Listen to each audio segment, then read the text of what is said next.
Hi guys, Ron today from the Piazza Novana. You can see this beautiful statue here and the beautiful fountain in the middle of one of the most active piazzas in Rome, Italy. And you can hear the music in the background, you can see people bustling around, and this is actually a little afternoon, and frankly at night is when it really comes alive. But I wanted to get here and let you experience a little bit of this and use this as an opportunity to talk about three things that I see going on here, and that is the past, the present, and the future. Now, I want to give you a word for each one of those, a way to get your head around how you address or think about the past and about the future and the present in that order. So let's think about the past. Now, the past is pretty obvious. You can hear the church bells in the background here at noon. You can see this fountain. You can see all the beautiful surroundings, all the architecture. And it all speaks about the past and the wonders of the past. All this sound is coming from this church right here behind us. And every day at noon, of course, the bells ring. So when it comes to the past, here's the word I want you to think about. And the word is glance. Glance at the past.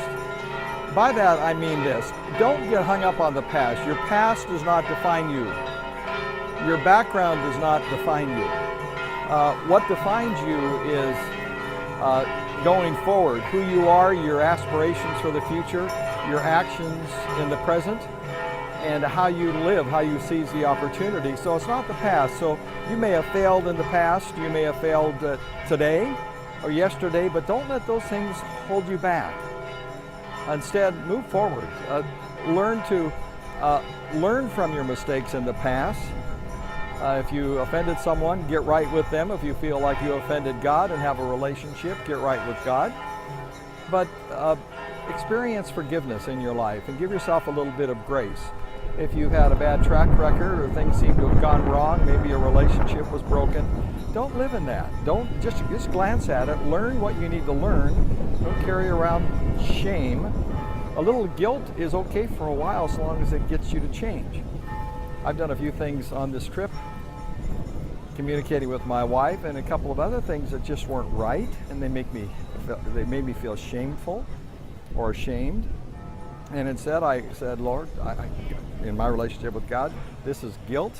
This was wrong. I'm going to change my behavior. I'm going to work on it. I need your help. But I wasn't going to live in it, and I don't want you to live in shame either. So in the past, don't get stuck.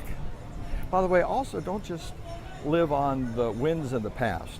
I've done that sometimes over my life. I was able to achieve some pretty high levels of leadership and influence beginning in my late 20s and 30s. I was president of graduate schools, and often I'll look back at that and say, boy, look at all these things I accomplished, and it's easy for me to settle in on those and kind of live off some of those successes, and including products developed and sold and other tools and resources, but that's not healthy.